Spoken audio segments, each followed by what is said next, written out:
कोई शंकराचार्य कैसे बनता है? शंकराचार्य की गद्दी से संबद्ध विद्वान होते हैं, वो जिसको बनाना चाहे शंकराचार्य बना देते हैं।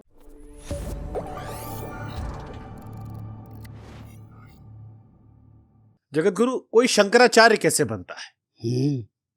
ब्राह्मण कुल में उत्पन्न हो, एक दंडी हो और जो पद पर आसीन रहते हैं वे उसको वरण कर लें।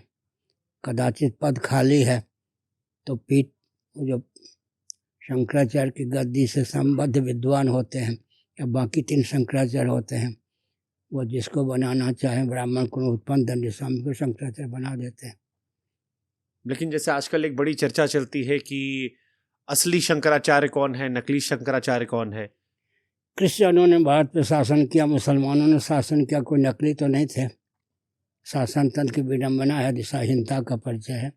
प्रधानमंत्री बन के कोई घूमे जो प्रधानमंत्री नहीं है, या तो विक्षिप्त गिना जाएगा अथवा अराजक गिना जाएगा। तो फिर समाज में उसे लोग शंकराचार्य क्यों कहते हैं? वही कोई सपाई संत हैं, कोई बसपाई संत हैं, कोई भाजपाई, कोई कांग्रेसी, वो लोग कहते हैं, कहते रहें। कुंभ के अवसर पर देखिएगा, देखा होगा अपने प्रयाग में 50 तो जगत गुरु के बोर्ड लगे थे, 10 लगभग शंकराचार्य थे। ये शासन तंत्र की दिशाहीनता का परिचय है। तो जगत गुरु, मेरे मन में एक सवाल आता है, जैसे हम बाकी धर्मों में देखते हैं एक सर्वोच्च आवाज आती है, वो जो कहते हैं उससे पालन किया जाता है। हमारे धर्म में जो एक नौजवान होने के नाते सबसे बड़ी परेशानी मुझे लगती है कि जितने मुंह उतनी बात, हर व्यक्ति की अलग अलग आवाज है, एक आवाज नहीं आती है। जैसे आपने कहा शंकराचार्य भी 10 समय दिखाई पड़ गए, जगत गुरु कई सारे दिखाई पड़ गए, कथावाचक वो अब ज्यादा धर्म के बारे में प्रचार प्रसार करते नजर आते हैं। तो ये एक आवाज क्यों नहीं आती? इससे भ्रांतियां बहुत फैलती हैं। वो नकली मजनू अलग होते हैं, असली मजनू की पहचान मोर्चे पर हो जाती है। क्या सपाई संत हैं, सपा जब आज्ञा देगी है, हाईकमान था वो कुछ करेंगे। बाजपेयी संत, हमें तो आज्ञा की जरूरत नहीं, हम लोग जो कहते हैं हम सरकार उसका अनुगमन करती है। दर्शन विज्ञान व्यवहार में सामंजस्य साध कर बोलते हैं, देश काल परिस्थिति में सामंजस्य साध कर बोलते हैं। हमारे पास अमित शाह जी आए थे, हमने कहा था 370 धारा निरस्त होनी चाहिए, बहुत असंभव है, लेकिन हो गई है नहीं। तो जैसे आज आप मेरे सामने बैठे हैं और देश में तमाम लोग आपको सुनेंगे, अभी असली शंकराचार्य कौन कौन है आपकी दृष्टि में? मैं आपकी दृष्टि जानना चाह रहा हूं। आप तो मेरी जगत गुरु हैं, और कौन है जिन्हें हम असली मान सकते, जिन्हें हम सुने कि ये वेरीफाइड है? नकलचों से सावधान रहें। आप निर्णय कर लीजिएगा। जी ठीक। जगत गुरु, कथावाचकों को लेकर भी जैसे हमारे धर्म में कई तिथियां आती हैं, त्योहारों पर भी आता है, एक मत नहीं आता है।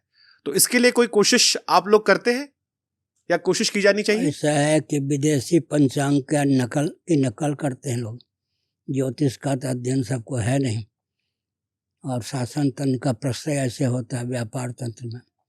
अभी व्यापार तंत्र चल रहा है, राजनेताओं को क्षमता नहीं कि शासन कर सकें, देशी विदेशी कंपनियां ही शासन करती हैं।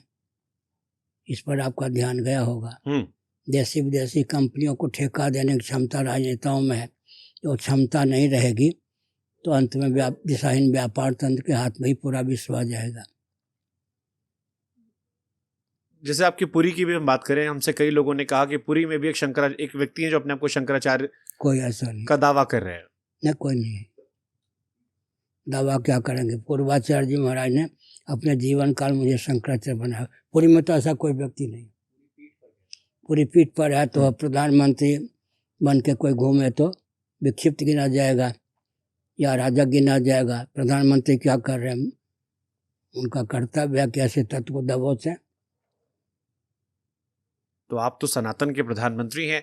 हम जो कुछ हैं वो तो हैं, समय आने पर सब दिखाई पड़ेगा आपको क्या होता है। शंकराचार्य की भूमिका क्या होती है? पहले तो ब्राह्मण कुल में उत्पन्न हो, वो विधिवत उन्होंने संन्यास लिया हो और प्रतिष्ठित हो शंकराचार्य के पद पर। उनका काम होता है जीवन को संयत रखना, पहला काम उन्हें होता है। कालक्रम से विलुप्त ज्ञान विज्ञान को तपोबल से प्रकट करना, विकृत ज्ञान विज्ञान को विशुद्ध करना, सूत्र शैली में प्राप्त ज्ञान विज्ञान को विशद करना, विशद ज्ञान को समाज शैली में प्रकट करना, और व्यासपीठ में शासन तंत्र में कोई विसंगति हो दूर करके उस धर्मराज या रामराज की प्रतिष्ठा का मार्ग प्रशस्त करना, इतना है। लेकिन जैसे आपने व्यासपीठ का जिक्र किया, इस बीच में कई सारे लोग ऐसे आए हैं जो व्यासपीठ पर बैठते हैं लेकिन कई ऐसी हरकतें करते हैं जिससे एक सनातनी को अपने आप में सवाल उठता है, या कई सारे लोग सवाल उठाते हैं जिससे शर्मिंदा होना पड़ता है। पहले ही मैंने कह दिया कि ये दिशाहीनता की पराकाष्ठा है। अभी अगर 4-5 व्यक्ति प्रधानमंत्री बन के घूमें तो क्या होगा? तो इस पर कंट्रोल कैसे होगा महाराज जी? हम्म।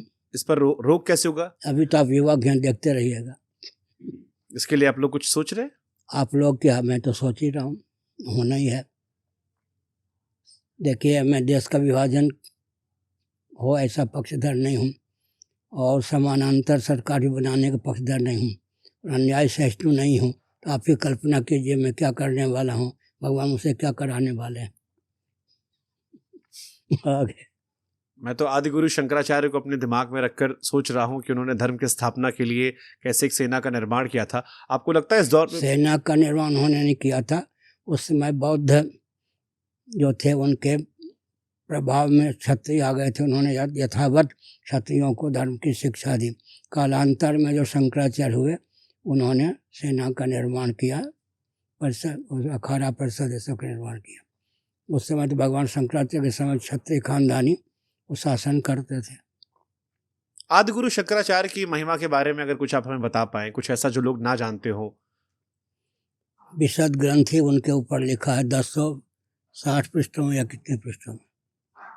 फिर भी कोई एक किस्सा, कोई एक बात उनके बारे में जीवन में, क्योंकि उन्होंने जिस तरह से धर्म को एकजुट किया, मुझे लगता है कि आज के दौर में उसकी कल्पना करना भी बड़ा मुश्किल लगता है कि उस उम्र में उस भगवान शिव के अवतार थे, इसलिए उन्होंने जो करना चाह करके दिखा दिया।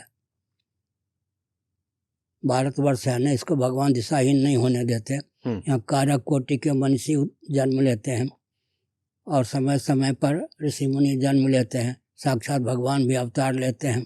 इसलिए भारतवर्ष को कोई दिशाहीन करने में समर्थ नहीं होता।